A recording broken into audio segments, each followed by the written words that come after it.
Mulai hari ini pembelian gas LPG 3 kg menyertakan kartu tanda penduduk. Ini dilakukan untuk mengantisipasi jatah gas melon yang tidak tepat sasaran. Namun sayangnya skema pembelian gas LPG 3 kg dengan menyertakan KTP warga tidak semulus yang dibayangkan. Seorang pedagang gas melon mengaku dirinya harus menyetor ratusan fotokopi KTP kepada distributor demi mendapatkan jatah pembelian gas melon. Tanya itu meski Tamrin telah menyertakan ratusan fotokopi KTP milik warga, sayangnya penambahan stok gas melon belum ia dapatkan sejak 10 hari terakhir. Padahal sebelum pemberlakuan penyertaan KTP, stok gas datang rutin setiap pekan. Tamrin mengeluh aturan ini justru merugikan pedagang gas melon lantaran pasokan stok yang kian menipis dan membuat omset penjualan turun drastis. Stoknya kosong. Kosong. Saya waktu normal seminggu sekali kasih 400 tabung. Tapi sekarang ini udah hampir 10 hari belum dikasih. Jelas merugikan. Yang jelas itu merugikan. Sebetulnya kan itu kan tadi program ini kepada orang miskin. Tapi kenyataannya itu dipersulit. Ya yang jelas turun lah omset kita itu. Sementara pemerintah melalui pihak terkait telah mensosialisasikan pembelian gas melon menggunakan KTP. Salah satunya pihak Pertamina Patria Niaga di Majalengka, Jawa Barat yang telah mensosialisasikan aturan baru tersebut hingga ke desa-desa. Sampai di kantor desa ya udah kita pasang.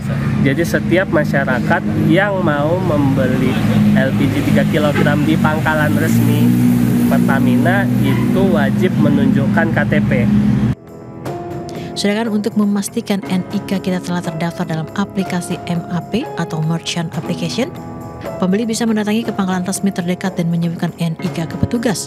Dan bila belum terdaftar, bisa melakukan registrasi menggunakan KTP dan KK. Diharapkan adanya aturan baru penggunaan KTP dalam transaksi gas melon, pemerintah bisa memastikan penyaluran gas melon benar-benar tepat sasaran dan langsung dirasakan manfaatnya oleh masyarakat kecil. Tim Liputan iNews melaporkan. PT Bank MNC Internasional Tbk melakukan tindakan tegas berupa pemasangan plang atau tanda kepemilikan aset pada sebuah bangunan di wilayah Jelambar Baru, Jakarta Barat. Pemasangan tanda kepemilikan aset dilakukan akibat debitur gagal bayar atas kredit yang diberikan MNC Bank. Kuasa hukum PT Bank MNC Internasional Tbk akhirnya memasang plang atau tanda kepemilikan aset pada unit bangunan ruko 3 lantai di Jalan Kusuma, Jelambar Baru, Kecamatan Grogol, Petamburan, Jakarta Barat. Tindakan tegas ini terpaksa dilakukan karena debitur gagal bayar atas kredit yang diberikan. Pemasangan plang juga dilakukan karena sampai saat ini masih ada pihak lain yang tidak berwenang masih menguasai dan memanfaatkan bangunan tersebut. Selanjutnya jika tidak juga keluar atau tidak mengosongkan, maka tentu ada upaya pidana, ada perdata yang bisa ditempuh. Ini juga sebagai informasi kepada khalayak umum, jangan sekali-sekali menggunakan atau memasuki pekarangan ini tanpa seizin kami selaku kuasa hukum atau seizin dari PT MNC Bank. Proses perpindahan aset ini sudah melalui mekanisme lelang dan MNC Bank sepenuhnya memiliki hak atas lahan dan bangunan tersebut. Jadi kami umumkan bahwa aset di Jalan Jelambar Ilir ini di samping Bank Mandiri adalah resmi sudah balik nama milik PT Bank MNC Internasional. MNC Bank juga meminta Pengadilan Negeri Jakarta Barat agar segera melakukan perintah eksekusi untuk pengosongan ruko tersebut. Dari Jakarta, Steven Patinama, Iren Syawahyu di iNews melaporkan. Pemirsa, dalam perjalanan ke sekolah, seorang pelajar tabrakan dan terpental hingga masuk ke dalam kolong sebuah truk. Evakuasi berlangsung dramatis. Sementara di Jakarta Utara, sebuah minibus melaju kencang, menabrak gerbang perumahan dan menyeret seorang pengendara sepeda motor hingga tewas.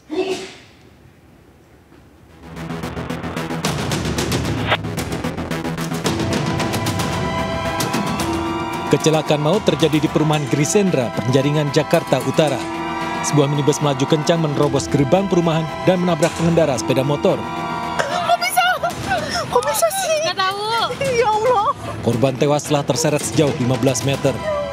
Pengemudi mobil, seorang lansia berusia 80 tahun, diduga panik dan justru menginjak pedal gas saat tiba-tiba melihat sepeda motor di depannya.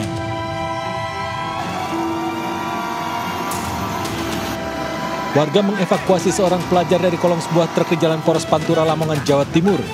korban yang bersepeda motor menabrak kendaraan lain dan terpental hingga masuk ke kolong truk. Kondisi korban luka-luka dan dilarikan ke rumah sakit. Hujan deras disertai angin kencang menerjang kawasan Simpang Buki, Kabupaten Agam, Sumatera Barat. Sebuah rumah dan bangunan warung ambruk. Atap-atap rumah dan tenda pengungsian korban banjir bandang diterbangkan angin. Tidak ada korban jiwa maupun luka. Banjir bandang Sungai Kelinggi, Kota Lubuk Linggau, Sumatera Barat menyeret sebuah dump truck. Air tiba-tiba meluap, sopir tak sempat menyelamatkan kendaraan. Alat berat ekskavator kesulitan melakukan evakuasi lantaran kondisi sungai berarus deras dengan tebing cukup dalam. Tim Liputan iNews melaporkan. Kera liar tiba-tiba muncul masuk ruang kelas saat belajar mengajar berlangsung di Sekolah Madrasah Ibtidaiyah Wali Songo, Desa Belah Rejo, Gresik, Jawa Timur. Guru-guru dan siswa panik berhamburan menyelamatkan diri keluar sekolah. Kera tersebut terus berlarian dan berusaha menyerang siapapun yang mendekatinya. Sekolah segera meminta bantuan petugas pemadam kebakaran dan penyelamatan Damkarla Kabupaten Gresik. 10 orang petugas didatangkan untuk menangkap kera pengacau tersebut. Sudah 2 hari ini, Pak. Jadi kemarin itu pagi sebelum masuk sekolah itu sudah ada lewat angin-angin gedung MI itu, dan hari terus kita tangkap, tim kami tangkap tapi lari, Pak. Seekor kera tertangkap setelah pengejaran selama 3 jam. Kera liar tersebut langsung diserahkan ke BKSDA Jawa Timur. Dari Gresik, Jawa Timur, Agus Ismanto, iNews melaporkan. Sejumlah mobil mewah ini disita pihak kepolisian. Subdit Jatan Rasdit Reskrim Polda Metro Jaya masih terus menyidik kasus pemalsuan plat nomor dinas khusus dan kartu anggota DPR RI. Hasilnya seorang oknum pengacara ditangkap oleh penyidik. Kabid Humas Polda Metro Jaya Kombes Pol Ade Arisyam Indradi mengatakan oknum pengacara berinisial HI tersebut ditangkap lantaran menggunakan plat nomor dinas khusus DPR RI dan kartu tanda anggota palsu di 3 mobil mewah miliknya. Dari hasil pemeriksaan, HI mengaku menggunakan plat palsu tersebut untuk kepentingan pribadi. Selain HI, penyidik juga menangkap 5 orang lainnya yang berperan sebagai pengguna, pembuat, dan pemesan plat nomor palsu tersebut. Dari awalnya 5 tersangka yang ditahan, ada penambahan 1 tersangka menjadi 6, ya. Jadi yang 2 adalah pengguna plat nomor palsu dan ada ID palsu juga. Yang 4 lagi adalah pembuatnya, ada pemesan, perantara, dan pembuat plat palsu. Pak, sekarang udah ditahan semua, Pak? Sudah. Oknum ya. Oh, gitu, ya. Oknum pengacara ya, Pak? Pekerjaannya memang itu, ya. Kini seluruh pelaku telah ditahan di Rutan Mapolda Metro Jaya dan masih diperiksa intensif terkait kasus pemalsuan plat nomor palsu tersebut. Dari Jakarta, Helmi Sajangbati, iNews melaporkan.